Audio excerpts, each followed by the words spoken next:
இப்போ தியேட்டர்ஸில் ரன் ஆகிக்கிட்டு இருக்க நம்ம சிஎம் விஜயோட ஜனநாயகன் படம் எனக்கு எப்படி இருந்துச்சு சொல்லி என்னோட ரிவ்யூவை இப்போ நம்ம இந்த வீடியோவில் பார்க்கலாம். ஃபர்ஸ்ட் இந்த படத்தோட ஒன்லைன் என்னன்னு பார்த்தோம்னா, படத்தோட வில்லன் பாபி டியோல் ஒரு நல்ல நேர்மையான போலீஸ் ஆஃபீஸராக இருக்கார். ஸோ அவர் போலீஸ் ஆஃபீஸராக இருந்தப்போ நிறைய ஊழல் பண்ணுறவங்க, தப்பு பண்ணுறவங்க, கொலை பண்ணுறவங்கன்ட்டு இப்படி எல்லா ரவுடிகளையும் பிடிச்சி ஜெயிலில் போடுறாரு. ஆனால் இவர் பிடிச்சி ஜெயிலில் போட்டவங்களெல்லாம் மக்கள் ஓட்டு போட்டு எம்எல்ஏ, சிஎம், மினிஸ்டர்னு ஆக்கி வெளியே விட்டுறாங்க. ஸோ அவங்க வெளியே வந்து பார்த்தோன்னா இந்த மாதிரி பதவி கிடச்சதுக்கு அப்புறம் நம்ம பாபி டியோலையே பார்த்தோம்னா ட்ரௌசரோட ரோட்டில் நடக்க விட்டு அசிங்கப்படுத்திடுறாங்க. என்னடா இதுன்னு நம்ம பாபி டியோல் டென்ஷன் ஆகி நம்ம பழி வாங்க வேண்டியது இவங்கள இந்த மாதிரி ஆளுங்களுக்கும் ஓட்டு போட்டு உட்கார விட்டுருக்காங்களே மக்கள், ஸோ அவங்க மேலே தான் சொல்லி அவங்களுக்கு எதிராக திரும்பி ஒரு சில விஷயத்தை பண்ண இறங்குறாரு. ஸோ அதை நம்ம ஹீரோ வந்து தடுத்து நிறுத்தினாரா இல்லையா, இதான் அந்த படத்தோட ஓவரால் ஒன்லைன். என்ன ப்ரோ, படத்தோட ஒன்லைனை ஹீரோ பாயிண்ட் ஆஃப் வியூலேருந்து சொல்லாமல் வில்லன் பாயிண்ட் ஆஃப் வியூலேருந்து சொல்கிறீங்க கேட்டிங்கன்னா, எஸ், ஹீரோ பாயிண்ட் ஆஃப் வியூலேருந்து படத்தோட கதையை சொல்கிற அளவுக்கு படத்தில் ஒரே அளவும் கிடையாது. எனக்கு இந்த வில்லனோட கதை தான் பிடிச்சிருந்துச்சு. ஏன்னா படத்தோட ஹீரோ பாயிண்ட் ஆஃப் வியூலேருந்து கதை பார்த்தோம்னா, நீங்கள் ஜஸ்ட் யூடியூப்பில் போய்ட்டு பகவந்த் கேசரி ரோஸ்ட்னு அடிச்சிங்கன்னா ஏகப்பட்ட வீடியோஸ் வந்து நிற்கும். ஸோ அதில் என்ன மாதிரியான சீன்ஸ், எந்த மாதிரி டைலாக்ஸ் எல்லாம் ரோஸ்ட் பண்ணியிருக்காங்களோ அதை தான் பார்த்தோம்னா ஹீரோ கேரக்டர் பண்ணிட்டு சுற்றிக்கிட்டு இருக்கும் இந்த படத்துலையுமே.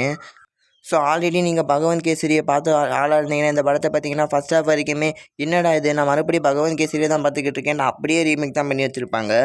ஜஸ்ட் இவங்க அந்த வில்லனோட கதை அப்புறம் ஃப்ளாஷ்பேக் இதை மட்டும்தான் மாற்றிருக்காங்க. அதனால தான் அதை மட்டும் சொன்னேன் நல்லா இருந்துச்சுன்னு சொல்லி.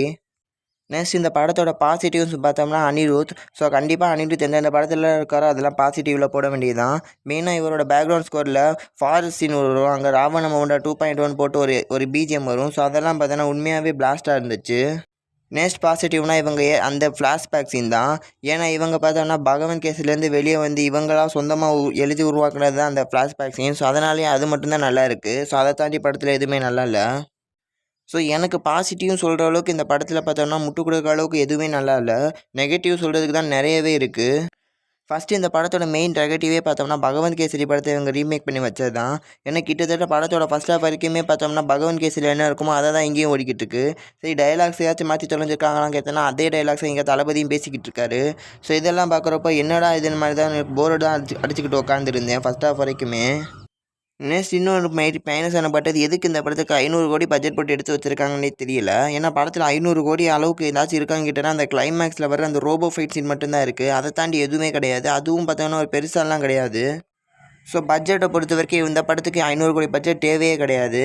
நெக்ஸ்ட் ஏ சர்டிஃபிகேட், எதுக்கு இந்த படத்துக்கு ஏ சர்டிஃபிகேட்னு தெரியல. ஏன்னா படத்தில் அந்த அளவுக்கு வைலன்ஸ் சொல்கிற அளவுக்கும் எதுவும் கிடையாது, 18+ சொல்கிற அளவுக்கும் எதுவுமே கிடையாது. அடுத்த நெகட்டிவ்னா அந்த லாஸ்ட் டைம் டான்ஸ்னு சொல்லிட்டு ஒரு நிமிஷம் சிங்கிள் ஷாட் ஆடி இருக்காருன்னு சொல்லி ஒன்று சொல்லி ஹைப் ஏற்றினானுங்க. ஸோ அதை போய் பார்த்தா மியூசிக் எனக்கு அந்த சீன் மட்டும் பார்த்தீங்கன்னா அவ்வளோவா எனக்கு பிடிக்கவே இல்லை. ஸோ அந்த 1 நிமிஷம் டான்ஸை நான் வேறு லெவலில் எக்ஸ்பெக்ட் பண்ணிட்டு போனேன். எனக்கு பெருசாக அது ஒர்க் ஆகலை. ஸோ ஃபைனலாக இன்னொன்று சொல்லிடுறேன், இந்த படம்லாம் ஒரிஜினல் பிரிண்ட் இந்த தெலுங்கு சைட்லாம் வந்துருச்சா இல்லையான்னு தெரியல லீக் ஆனப்போ. ஆனால் ஓடிடி வெர்ஷன் வரும்போது ஆந்திர பிரதேஷ் தெலுங்கானாலாம் இந்த படத்தை போட்டு ரோஸ்ட் பண்ண போடுறது உறுதி. ஸோ ஃபைனலாக என்னோட ஓவரால் ஒப்பீனியன் பார்த்தோம்னா, என்கிட்ட நான் டைமும் காசு அதிகமாக இருக்குது, நான் ஒரு மிகப்பெரிய தளபதி ஃபேன். ஸோ அதெல்லாம் வச்சுட்டு என்ன பண்ணுறதுன்னு தெரியலன்னு சொல்லி நினச்சிங்கன்னா இந்த படத்துக்கு கண்டிப்பாக போங்க. ஸோ உங்களுக்கான படம் தான் இது. ஸோ இந்த படத்துக்கு என்னோட ரேட்டிங் இது தான். ஸோ ஓவராலாக ஒரு ஆவரேஜ் டு பிலோ ஆவரேஜான ஒரு மூவி தான் இந்த ஜனநாயகன். ஸோ பார்க்கணுன்னா ஒன் டைம் போய் ட்ரை பண்ணி பாருங்கள்.